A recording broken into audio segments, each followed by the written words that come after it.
I stared at my phone screen, refreshing the banking app for the 20th time. The balance hadn't changed. Zero. My hands trembled as I dialed the bank's customer service number again. My name is Savannah, and 48 hours ago, I had 50,418 dollars in my savings account. Money I'd scraped together over 5 years of overtime, cancelled vacations and brown bag lunches. Money that was supposed to give me my only chance at becoming a mother. "I'm sorry, Mum," the customer service representative said, her voice carrying that practiced sympathy I'd grown to hate. The transfers were authorised using the correct credentials and security questions. There's nothing we can flag as fraudulent activity. But I didn't authorise anything. My voice cracked. I have IVF scheduled next week. The clinic needs the payment by Friday. The funds were transferred to a joint trust account under Emily Thompson. According to our records, you're listed as a beneficiary on that account. My mother. Of course. I drove to my parents' house, still wearing my work clothes, my architect's portfolio forgotten in the back seat. The familiar colonial-style home looked exactly as it always had. Pristine lawn, carefully tended roses, and that subtle air of superiority that had suffocated me growing up. Mum opened the door before I could knock. "Savannah, what a lovely surprise! I was just about to call you about Jocelyn's. Where's my money?" The words came out flat, controlled. Her smile flickered. "Come inside, dear. You're making a scene." Dad sat in his usual armchair, newspaper lowered just enough to show his discomfort. Mum gestured for me to sit, but I remained standing. "There must be some mistake," Mum said, smoothing her skirt. "The bank probably—" "Stop lying!" I pulled out my phone, showing her the transfer records. $50,000 transferred yesterday morning to your joint account. Money I saved for IVF. My only chance to— "Oh, that." Mum's voice shifted, taking on that familiar tone she used when explaining why something was for my own good. "We had to make an executive decision. Jocelyn's wedding venue needed a deposit, and the caterer wanted payment up front. You know how these exclusive places are." The room started spinning. "You took my IVF money for Jocelyn's wedding." "Now, Savannah," Dad finally spoke, not quite meeting my eyes. "Your sister only gets married once. We'll help you with your situation. Eventually." "My situation?" I laughed, a harsh sound that surprised even me. "You mean the infertility caused by the cancer treatments? The same treatments you told me were probably unnecessary because I was being dramatic about the symptoms." "Don't be selfish," Mom snapped. "Jocelyn needs this. She's marrying into the Barnes family. We can't have them thinking we can't provide a proper wedding. Besides, dear, maybe this is a sign. Some people just aren't meant to be mothers." The words hit like a physical blow. I'd heard variations of this my entire life, but never so blatantly cruel. "I'm calling the police." "Don't be ridiculous," Mom scoffed. "The money was in a trust account where I'm the executor. Technically, I had every right—" "That's not true," I cut her off. "Grandmother's trust has specific terms. I've read them." A flicker of uncertainty crossed her face. "Savannah," Dad pleaded, "don't make this difficult. Think of your sister. Think of the family." I turned and walked out, their voices following me. "Don't you dare ruin this. We'll discuss this later. Be reasonable." At home, I went straight to my safe. Inside was an envelope I'd started keeping years ago, a habit born from a lifetime of gaslighting and manipulation. It contained copies of every financial document, every trust agreement, every email about my IVF savings, and now printouts of the unauthorized transfers, complete with digital signatures. My phone buzzed. A text from Jocelyn. "OMG, sis, Mom just booked the plaza for my reception. You have to come see it tomorrow. Love you." I stared at the message, my sister's innocent excitement twisting the knife deeper. She had no idea her dream wedding was being built on the ashes of my dreams of motherhood. With trembling fingers, I dialed a number. "Hassan Clark's office," a familiar voice answered. Hassan, it's Savannah. Remember when you said to call if I ever needed a lawyer? I took a deep breath. I need you to help me destroy my family. There was a pause, then. Come to my office first thing tomorrow, and Savannah, bring everything. I looked at the envelope in my hands. Years of evidence collected by a daughter who knew, deep down, this day would come. Oh, I will. I have it all. You always were the difficult one, Mum's voice echoed from my earliest memories as I sat in Hassan's office the next morning. Even as a baby, you just wouldn't cooperate. Hassan looked up from the documents spread across his desk. Tell me about the pattern. When did you first notice the favoritism? I picked up my coffee, letting the warmth steady my hands. My 6th birthday. Mum cancelled my party because Jocelyn had a dance recital the same day, said it would be selfish to divide the family's attention. And that was just the beginning, I continued. Every milestone, every achievement, they all belong to Jocelyn somehow. Your college graduation, Hassan prompted, referencing a note. You mentioned something about that day? I smiled bitterly. I graduated summa cum laude in architecture. Jocelyn announced her engagement to her high school boyfriend during my graduation dinner. My parents spent the entire evening discussing wedding venues. That marriage didn't last 6 months, Hassan noted. Neither did their support when I got sick. I pushed a medical file across his desk.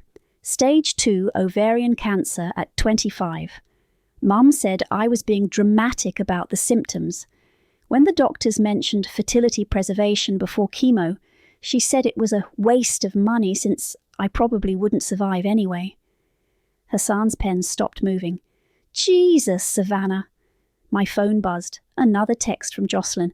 Dress fitting at 2. Please come. Need my big sister's opinion. You haven't told her, Hassan observed. She lives in their bubble. Everything's always perfect, always exactly what she wants. I showed him the text. Look at this. She has no idea she's wearing my stolen dreams. The office door opened and Hassan's assistant entered with more coffee. Your mother's on line 1. Again. I nodded for him to put it through. Savannah, Mum's voice filled the room through the speakerphone. This childish behaviour needs to stop. Your sister is devastated you missed the venue walk-through this morning. I was busy meeting with my lawyer. Silence then. A lawyer? Over what? Don't be ridiculous. Over the $50,000 you stole from me. We've been through this. That money was in the family trust, grandmother's trust, I corrected, which specifically earmarked funds for medical needs of beneficiaries. Did you even read the terms before you transferred the money? Another pause. You're being selfish. This is about family. No, Mom. This is about theft. Think very carefully about what you're doing, her voice hardened. Your sister's wedding is in 6 weeks. Don't you dare ruin this for her. Like you ruined my chance to have a child. Oh, please, you're barely managing your own life. A child. Be realistic. She sighed that familiar disappointed sigh. I did you a favour. Now, I expect you at the dress fitting this afternoon. We'll say no more about this unfortunate situation. Hassan moved to speak, but I held up my hand. You're right, Mom. I'll be there. I hung up before she could respond. Savannah, Hassan warned, attending these events could complicate. No, I pulled out my phone, opening my recording app. I want to be there for everything, every fitting, every tasting, every planning session. I want to document every moment they spend my stolen money. It's not just about the money anymore, is it? I thought about the years of subtle cruelty, of being told I wasn't enough, of watching Jocelyn receive unconditional love while mine came with conditions I could never meet. They took more than money from me, Hassan. They took my chance to prove them wrong, to show them I could be a good mother better than she ever was. We'll get your money back, he said, reviewing the trust documents. The transfer was illegal, clear breach of fiduciary duty. But the emotional damages, he looked up. That's going to leave scars. I already have scars, I said, standing to leave. From the surgery they said I was being dramatic about. From the chemo they barely acknowledged. What's a few more? Where are you going? I checked my watch. To watch my sister try on wedding dresses bought with my IVF fund, to smile and take pictures and tell her she looks beautiful, while we build the case that will destroy her wedding. No, I corrected, picking up my bag. While we build the case that will expose the truth. They did this, Hassan, not me. I'm just going to make sure everyone knows it. As I reached the door, Hassan called out, "The truth isn't always kind, Savannah." I thought of all the unkind truths I'd lived with, all the times I'd been told to stay quiet for the family's sake. Neither am I. Not anymore. The bridal boutique sparkled with champagne flutes and false promises. I sat in a plush chair, phone discreetly recording in my lap, watching Jocelyn twirl in a dress that cost more than my first car. "It's perfect," Mom gushed, dabbing at her eyes. "My baby girl, looking like a princess." Jocelyn beamed. "Savannah, what do you think?" I forced a smile, remembering Hassan's advice. Act natural. Gather evidence. "The beading is beautiful.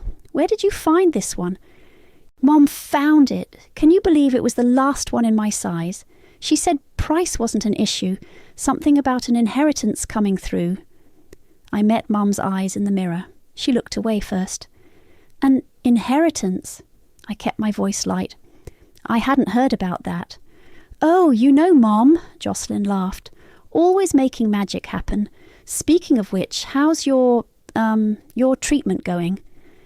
The boutique went quiet. Even the attendant suddenly became very interested in adjusting a hem. "It's not," I said simply. "There were complications with the funding." Mom's champagne glass clinked too loudly as she set it down. "Savannah, not now."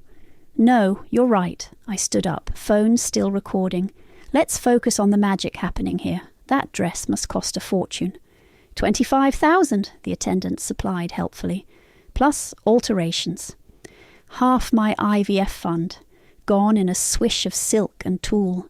"Worth every penny," Mom declared. "When you have a daughter like Jocelyn, you spare no expense." The words hung there, sharp and deliberate. I saw Jocelyn's smile falter slightly. My phone buzzed, a text from Hassan. "Got the trust documents, call me ASAP." "I need to take this," I said, stepping outside. "Work emergency." In the quiet of the parking lot, Hassan's voice was grim. "Your Uncle Thomas reached out, says there's more to the story." "Uncle Thomas, Mum's brother, I haven't seen him since your grandmother's funeral. He's an auditor now, and he's been looking into some irregularities with the family trust. Says this isn't the first time your mother has reallocated funds." My hands shook as I took notes. "What kind of irregularities?" "The lake house renovation last year. Apparently that money came from your college fund portion of the trust. There's more, but he wants to meet in person. Says he has documents." Back inside, Jocelyn was trying on veils. Mum was showing the wedding planner photos of table settings on her phone. "The fountain will have floating roses," she was saying, "and the ice sculpture needs to be at least 8 feet tall." "Mum," Jocelyn protested weakly, "isn't that a bit much?" "Nonsense. The Barnes family expects a certain standard. We can't have them thinking we can't provide properly for our daughter." I cleared my throat. "Which daughter would that be?" Mum's eyes narrowed. "Savannah." "Just curious about the inheritance," I said innocently, "since I'm also a beneficiary of grandmother's trust." Jocelyn looked between us, confusion clouding her face. "What's going on?" "Nothing, dear," Mom said quickly. "Your sister's just being difficult, as usual." "Difficult," I echoed, "like when I was being difficult about my cancer symptoms." "Cancer?" The wedding planner's pen stopped moving. "Ancient history," Mom waved dismissively. "Savannah always did have a flair for drama." My phone buzzed again. "Uncle Thomas, meet tonight, 8 p.m, the diner on 4th. Bring your lawyer." I watched Jocelyn adjust her veil, still blissfully unaware that her perfect wedding was built on stolen dreams. Part of me wanted to tell her everything right there. Instead, I picked up my bag. "The dress is beautiful, Jocelyn. You'll make a lovely bride. You're leaving." She looked hurt. "But we haven't even done the lunch tasting yet." "Work emergency, but hey, make sure you get receipts for everything for the wedding album." Mom's face went pale. Outside, I called Hassan. "Tonight at 8, Uncle Thomas has proof." "You okay?" he asked. "You sound... I just watched my sister try on a dress that cost half my IVF fund, while my mother pretended I was never sick." I started my car. "I'm not okay. I'm angry. And I'm done being the difficult daughter they can ignore." "What about Jocelyn? She seems innocent in this." I thought about my sister's face when I mentioned the cancer, that flash of genuine concern before Mom dismissed it. "Innocence built on lies isn't innocence at all," I said. "She'll learn that soon enough, we all do." 8 o'clock then, Hassan confirmed. "And Savannah, remember, the best revenge is served cold." "No," I corrected, "the best revenge is served with receipts." The diner's neon sign buzzed overhead as Uncle Thomas slid a thick manila envelope across the table. Hassan picked it up while I studied my uncle's face. Older than I remembered, lined with something that looked like guilt. "I should have spoken up years ago," Thomas said, stirring his coffee. "When your grandmother died, she left specific instructions about the trust." "Mum said it was just a general family fund," I replied. Thomas laughed bitterly. "Your mother says a lot of things." The trust was divided into 3 parts: education, medical needs, and property maintenance. Each beneficiary had protected allocations. Your mother wasn't supposed to have access to any of it. Hassan pulled out document after document. "These are bank statements going back 15 years. Look at the highlighted transfers," Thomas pointed. "Every major expense for Jocelyn, her first car, her college tuition, even her first wedding, came from Savannah's protected medical fund." My coffee went cold as I processed this. "But how? The bank said Mom was the executor." "She forged your grandmother's signature before she died," Thomas said quietly. "I found the original documents last month during an audit. She made herself executor and your father the trustee." "And the lake house renovation?" Thomas nodded grimly. "Your college fund, every penny." My phone lit up with a text from Jocelyn. "Rehearsal dinner tomorrow. Don't forget, speech time." "The wedding's in 3 days," Hassan noted. "We should move quickly." "There's more." Thomas pulled out another envelope. "Your mother's been embezzling from her own company, small amounts, well hidden, but it all went to one place." "Let me guess, Jocelyn's wedding?" "No," Thomas met my eyes. "To cover her gambling debts." The diner seemed to tilt sideways. "Gambling? Online casinos mostly. She's lost over 200,000 in the past year. The company's starting to notice discrepancies." Hassan was already taking notes. "This changes everything. We're not just looking at civil charges anymore." "She'll go to jail," I whispered. "She stole your future," Thomas said firmly. "She stole your chance at motherhood." My phone buzzed again. Mom this time. "Rehearsal dinner tomorrow at 7. Wear the blue dress I bought you. And please, for once, don't make everything about yourself." I showed the text to Hassan. He shook his head. "The timing works perfectly. I can have the papers ready by the reception." "You're going to serve her at the wedding?" Thomas asked. "No," I said, a plan forming. "At the rehearsal dinner, when everyone's watching." "Savannah," Thomas started. "Did you know," I cut him off, "that when I was going through chemo, Mom told everyone I was at a spa retreat. She was embarrassed that I lost my hair." Neither man spoke. "And when the doctors said the cancer treatments would likely leave me infertile, she said it was probably for the best, since I wasn't the maternal type anyway." Hassan gathered the documents carefully. "We'll need witness statements, people who can corroborate the pattern of behaviour." "I'll testify," Thomas said. "It's time someone told the truth about Emily." My phone lit up one more time. A photo from Jocelyn of her final dress fitting. She looked radiant, innocent, completely unaware that tomorrow night would change everything. "She'll never forgive me," I said, looking at my sister's smiling face. "Maybe not," Thomas agreed. "But sometimes love means telling hard truths." "Speaking of truth," Hassan interjected, "the rehearsal dinner speech you're supposed to give," I smiled for the first time that evening. "Oh, I've been working on that for days. Mom wants me to talk about family loyalty, about sisterly love and sacrifice. And will you? I'll talk about sacrifice all right, about how some mothers sacrifice their daughters' futures for appearances, about how family loyalty shouldn't mean silent suffering." "It'll destroy them," Thomas warned. "They destroyed themselves," I corrected. "I'm just going to read the receipts." Hassan started packing up the evidence. "I'll have everything ready. But Savannah, are you sure you want to do it this way? We could handle it quietly, through the courts." I thought about all the quiet years, all the silenced pain, all the times I was told to step aside so Jocelyn could shine. "Mum always said I had a flair for drama." I stood up, leaving money for the coffee. "Tomorrow night, I'll prove her right." As we left the diner, Thomas caught my arm. "Your grandmother would be proud of you, you know. She saw what Emily was doing. It's why she tried to protect your portion of the trust. Too bad Mum found a way around that." "Yes," he agreed. "But tomorrow she'll find out what it feels like when the golden child spotlight turns into a searchlight." I looked up at the neon sign, its harsh light cutting through the darkness. Tomorrow everyone will know the truth, whether they want to or not. The country club's chandeliers cast a warm glow over the rehearsal dinner.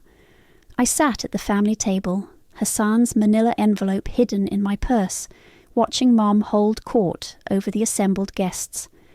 "Of course, we spared no expense," she was telling Drew's parents. "Our Jocelyn deserves the very best." Jocelyn squeezed my hand under the table. "I'm so glad you came. I was worried after you left the dress fitting early." "I wouldn't miss this for the world," I said, and meant it. The waiter brought another round of champagne. Dad caught my eye from across the table, his face lined with tension. He knew something was coming. He always could read me better than Mom. "Speech time," the wedding planner announced, "starting with the mother of the bride." Mom stood glass raised. "When Jocelyn was born, I knew she was special. She's been the light of our lives, the daughter every mother dreams of." I felt my phone vibrate. "Hassan, in position, papers ready. Sure about this?" "And, of course," Mom continued, "we've been blessed with the means to give her everything she deserves. This wedding is just the beginning of the wonderful life she'll have." My reply, "Now, and now," the planner chirped, "the sister of the bride." I stood slowly, aware of every eye in the room. Mom's smile froze as I pulled out not note cards, but the manila envelope. "Family," I began, "is built on trust, on sacrifice, on love." I opened the envelope. "And sometimes on theft." The room went silent. "Mom," I turned to face her directly, "would you like to tell everyone where Jocelyn's wedding fund really came from? Or should I?" "Savannah," Dad warned, "don't." "No," I pulled out the first document. "Let me help." 6 days ago, $50,000 was transferred from my medical savings account. Money I saved for IVF after cancer left me infertile. Money that disappeared to pay for this very dinner. Jocelyn's champagne glass slipped from her hand, shattering on the floor. "What? But that's not all," I continued, my voice steady. "Uncle Thomas, would you like to explain about Grandmother's trust? About how Mom forged documents to steal from my protected medical fund for years?" Thomas stood from his table. "It's all true. I have the proof." "Savannah, please." Mom's voice shook. "You're making a scene." "A scene?" I laughed. "Like the scene you made when you told everyone I was at a spa instead of chemotherapy? Because a bald daughter would embarrass you?" Drew's mother gasped. Jocelyn was crying now, mascara running. "Or maybe we should talk about the gambling," I pressed on. about how you've been embezzling from your company to cover your losses. Hassan, how much was it again? $200,000, Hassan called from the back of the room. And counting. You're lying, Mom sputtered, but her face had gone pale. No, Mom. For once, someone in this family is telling the truth. I turned to Jocelyn. I'm sorry, sis, but your perfect wedding, it's built on stolen money. My money. Money that was supposed to give me a chance at having a child. Jocelyn stood abruptly, turning to Mom. Tell me she's lying. Tell me you didn't steal her IVF money. Mom's silence was answer enough. The papers have been filed, Hassan announced, stepping forward. Mrs. Thompson, you're being served for breach of trust, fraud, and embezzlement. Raymond, Mom pleaded, turning to Dad. Do something. Dad stood slowly, looking older than I'd ever seen him. No, Emily, I've done enough by staying silent all these years. The room erupted in whispers. Drew's father, a judge, was already pulling out his phone. Jocelyn ran from the room, her fiancé following close behind. You've ruined everything, Mom hissed at me. No, I corrected her, loud enough for everyone to hear. You ruined everything. I'm just making sure everyone knows why. I gathered my things, leaving the documents on the table. The wedding's off, by the way. Drew's father is on the phone with the DA right now. Fraud tends to put a damper on celebrations. As I walked out, I heard Mom collapse into tears, heard the confused questions, the shocked revelations. But I didn't look back. In the parking lot, Jocelyn caught up to me. Why didn't you tell me? Would you have believed me? She wiped her eyes, smearing makeup across her cheek. I don't know, maybe. Yes, she paused. I'm so sorry, Savannah, about everything. I know, I reached my car, but sorry doesn't give me back my chance at being a mother. What happens now? I thought about the court dates ahead, the family fractures, the long road of consequences. Now, the truth comes out, all of it, and we all learn to live with it. I drove away, leaving my sister standing in her designer dress under the country club lights, watching another perfect illusion shatter around her. The courthouse hallway buzzed with whispers as Mom was led in, looking smaller without her designer clothes and perfectly styled hair. Dad sat on the opposite bench, refusing to meet anyone's eyes. Jocelyn wasn't here. She'd fled to Europe the day after the rehearsal dinner, leaving only a tear-stained note behind. Hassan touched my arm. Ready? Before I could answer, Drew appeared, his face tight with anger. You couldn't have handled this privately, had to make it a public spectacle. Like the spectacle of my $50,000 wedding cake, I shot back. Or the spectacle of my mother gambling away company money. Jocelyn's devastated. She won't return my calls. Funny how truth can do that to perfect illusions. The bailiff called us in. As we filed into the courtroom, I caught Mom trying to catch my eye. I looked straight ahead. All rise, the bailiff announced. The Honourable Judge Martinez presiding. The judge, a stern-faced woman in her 60s, reviewed the documents before her. Quite a family drama we have here. Mrs. Thompson, you're charged with multiple counts of fraud, embezzlement, and breach of fiduciary duty. How do you plead? Mom's lawyer stood. Your Honour, my client... I want to speak, Mom interrupted, standing shakily. I need to explain. Mom, her lawyer warned, but she waved him off. I did it for family, she began. Everything I did was to maintain our status, our position. Jocelyn's wedding was going to unite two prominent families. The gambling... I was trying to cover the expenses, to keep up appearances. By stealing your other daughter's medical fund? The judge asked. Savannah. Mom turned to me. Savannah was always so strong, so independent. She survived cancer. She built her career. But Jocelyn needed more support, more protection. Protection? I couldn't help myself. You protected her right into a fantasy world that's now crumbling around her. Order, Judge Martinez warned. Mrs. Thompson, continue. I admit I took liberties with the trust, Mom's voice cracked. I admit I moved money around. But it was always for the family's benefit. Which family members? The judge pressed. Because from these documents it seems only one daughter benefited while the other was systematically robbed. Uncle Thomas stepped forward then, presenting additional files. Your Honour, I have evidence of at least 15 years of financial manipulation, all following the same pattern. The courtroom grew quiet as he detailed every transaction, every forged document, every stolen opportunity. With each revelation, Mum seemed to shrink further into herself. And the company funds? The judge asked. I can pay it back, Mum pleaded. I just need time. With what money? Hassan interjected. The trust is empty. The wedding vendors are demanding refunds. Your assets are frozen. Suddenly Dad stood up. I knew. All heads turned. I knew what she was doing. Not everything, not the gambling, but I knew she was taking from Savannah's fund. I said nothing. I did nothing. Dad, I whispered, the betrayal fresh and sharp. I was a coward, he continued. I watched my wife favour one daughter over the other. I watched her dismiss Savannah's cancer, steal her future. I told myself it was for family harmony. I was wrong.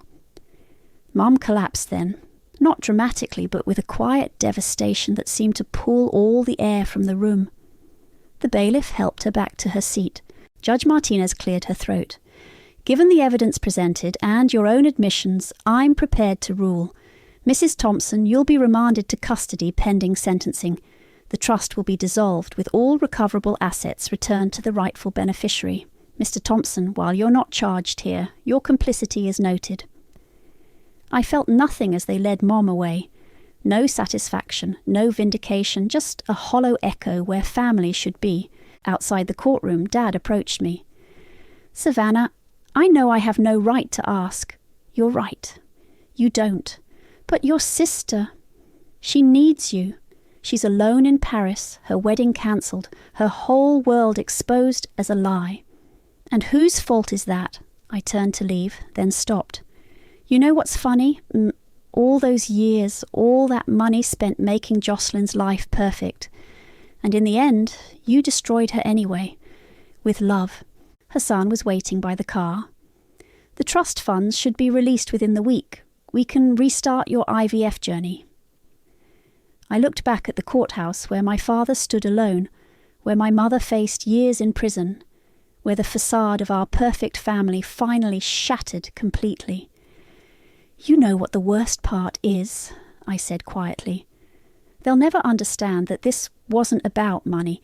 It was about being seen, being valued, being loved. And now, I managed a small smile. Now I build something new, something real, starting with the truth. 3 months after the trial, I sat in Dr. Roberts' office, staring at the IVF calendar she'd laid out before me. The trust money had been restored, with interest. Mum was serving her sentence, 4 years, with possibility of parole. Dad had moved in with his sister, and Jocelyn. Jocelyn was still in Paris. Your hormone levels look good, Dr. Roberts said, reviewing my charts. We can start the protocol next week. A knock at the door interrupted us. My friend Zoe poked her head in. She'd promised to come to all of my appointments. No more facing medical decisions alone. Sorry I'm late. Traffic was insane. She squeezed my hand. Did I miss anything? We're just getting started, Dr. Roberts smiled. I was about to explain the timeline. My phone buzzed. An email from Jocelyn, the first contact in months. My hands shook as I opened it. Dear Savannah, I've been trying to write this for weeks. The truth is, I didn't know about any of it, about your cancer being dismissed, about your IVF fund, about Mom's gambling. I lived in a bubble of privilege built on your stolen chances. I'm not coming home, not yet. Drew's moved on. He's already engaged to someone else. Mum's lawyer says she's adjusting to prison. Dad calls daily, crying about regrets. But mostly I think about you. My big sister fighting battles alone while I twirled in designer dresses. I'm sorry doesn't begin to cover it. I'm in therapy now. learning who I am without the golden child spotlight. It's terrifying and necessary. Love, Jocelyn. P.S. Use the money from selling my engagement ring for your IVF. It's in my old account. Consider it a start. Savannah, Dr. Roberts called me back to the present. Should we continue? I wiped my eyes, nodding. Yes, tell me everything. She walked us through the process, the injections, the monitoring, the egg retrieval. It felt surreal doing this properly, without the desperate penny pinching of before. Your previous oncologist sent over your records, she noted. You've been through so much alone, but not this time. Definitely not, Zoe agreed. We've got a whole support system ready. Me, Hassan, your work team, even that cute barista who keeps asking about you. I laughed for what felt like the first time in months. Marcus, he's just being nice. He writes inspirational quotes on your coffee cups. That's not just nice. Another buzz. A text from Hassan. Judge approved the final restitution order. Your mom's house is being sold to repay the company. You okay? I typed back, starting IVF next week. That's all that matters now. Your first injection training is Monday, Dr. Roberts said. Should we put someone down as your support person? Before I could answer, Uncle Thomas appeared in the doorway. Sorry to interrupt. The nurse said I might find you here. Uncle Thomas, what are you... I found more documents about your grandmother. He held up a worn envelope. She left you a letter. Your mother hid it, along with everything else. My hands trembled as I opened it, recognizing my grandmother's elegant script. My dearest Savannah, if you're reading this, I'm gone. And the truth has finally come out. I saw what your mother was doing, the favoritism, the manipulation, the way she dismissed your strength as stubbornness. I tried to protect you through the trust, but I feared she'd find a way around it. Remember this, you are not difficult. You are not less than. You are a warrior who survived cancer while your mother called it drama. You will be an amazing mother because you know what it means to fight for love. The truth hurts, my darling, but lies hurt more. All my love, Grandma. The office blurred through my tears. Zoe hugged me while Dr. Roberts quietly excused herself. She knew, I whispered. All along she knew. She did, Uncle Thomas said. And she left you one more thing. He pulled out a small box. Her fertility pendant. She wore it when she was trying to conceive your mother. Said it gave her strength. The silver pendant felt warm in my palm. Decades of hope condensed into a simple charm. Monday then, Zoe asked, checking the calendar. First injection training. I looked around the room at my friend's unwavering support, my uncle's gentle understanding, my grandmother's final gift. At the IVF calendar, representing not just medical procedures, but a reclaiming of stolen dreams. Monday, I confirmed, clasping the pendant around my neck. And this time, I'm not doing it alone. No, Uncle Thomas agreed. This time you're surrounded by real love, not the conditional kind, not the kind that demands perfection or silence. The kind that tells the truth, I added, thinking of Jocelyn's email, of Dad's courthouse confession, of Grandma's hidden letter. The kind that sets you free, Zoe finished. I touched the pendant, feeling its weight, light but significant like truth itself. Monday then, I said, let's make some magic happen. The pregnancy test sat on my bathroom counter waiting.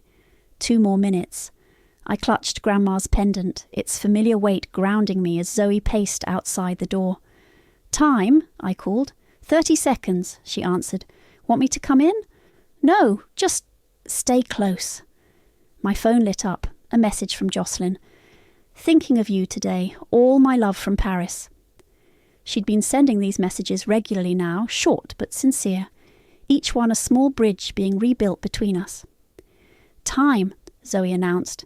I looked at the test. 2 lines, clear and undeniable. The door burst open as I started crying. Zoe hugged me, both of us sliding to the floor in a mess of tears and laughter. It worked, I whispered. Third round actually worked. Of course it worked, she grinned. You're the most stubborn person I know. My phone rang. Hassan. The prison called. Your mother's requesting a visit. The joy flickered. Why now? She heard about the IVF through your father. Says she has things to say. I hadn't visited her once during her sentence. Hadn't responded to her letters. But now, carrying this new life, I felt different. Not softer, but stronger. Tell them I'll come. The prison visiting room was stark, fluorescent. Mum sat waiting, her designer clothes replaced by standard issue beige, her carefully maintained image stripped bare. You look well, she said as I sat down. I'm pregnant. She flinched like I'd struck her. Congratulations. Why did you want to see me? I've been in therapy, part of the program. She twisted her hands together. We talk about patterns, about why I favoured Jocelyn, why I dismissed your needs. And my mother, your grandmother, she was so strong. Like you, it terrified me. I wanted a daughter I could shape, control. Jocelyn was easier. You mean weaker? I mean compliant, but look what that got her. A cancelled wedding, a shattered worldview. While you... She gestured to my still flat stomach. You kept fighting. No thanks to you. I know. Tears slid down her unmade face. I can't undo what I did. The theft, the lies, the way I treated your cancer. I'll carry that shame forever. Good. She looked up, startled by my directness. That shame, that regret, it's the price of truth. I paid mine in years of feeling worthless. Jocelyn's paying hers in self-discovery. Dad's paying his in lonely nights and therapy bills. And my price is prison. No, I corrected. Prison is your punishment. Your price is knowing you'll never be the grandmother my child deserves. The words hung between us, heavy with finality. Will you tell them about me? She asked quietly. I'll tell them everything. How their grandmother stole their chance to exist. How she called my cancer drama. How she chose appearances over love. And then I'll tell them how I fought back. How I chose truth over comfort. How I built a family based on real love, not perfect lies. She wiped her eyes with a prison-issued tissue. You sound like your grandmother. I'm wearing her pendant. Mom nodded, understanding the significance. She always said you were the strong one. I should have listened. Standing to leave, I touched my stomach. I have an ultrasound next week. Zoe's coming with me, and Marcus. The barista? My boyfriend now. He writes dad jokes on my decaf cups. A ghost of a smile crossed her face. You're happy. I'm free. There's a difference. At home that evening, I found a package from Paris. Inside was a hand-knitted baby blanket and a note from Jocelyn. For my future niece or nephew, made with love and regret and hope. I'm learning to knit. It's terrible, but it's honest work. Like becoming myself. P.S. Dad's doing better. He's volunteering at a cancer support centre. Small steps toward redemption. I wrapped the blanket around my shoulders, sitting by the window where Marcus would soon arrive with my evening decaf. My phone showed messages from Zoe about birthing classes, from Hassan about finalising the trust arrangements, from Uncle Thomas sharing Grandma's old baby photos. The pendant warmed against my skin as I touched my stomach again, thinking of the life growing there. A life created not from perfect illusions, but from hard-won truth, from stolen chances reclaimed, from love that didn't demand perfection. Hey, little one, I whispered, let me tell you a story about strength, about fighting back, about how sometimes the hardest truth sets us free. The pendant caught the evening light, throwing patterns on the wall like stars finding their way home.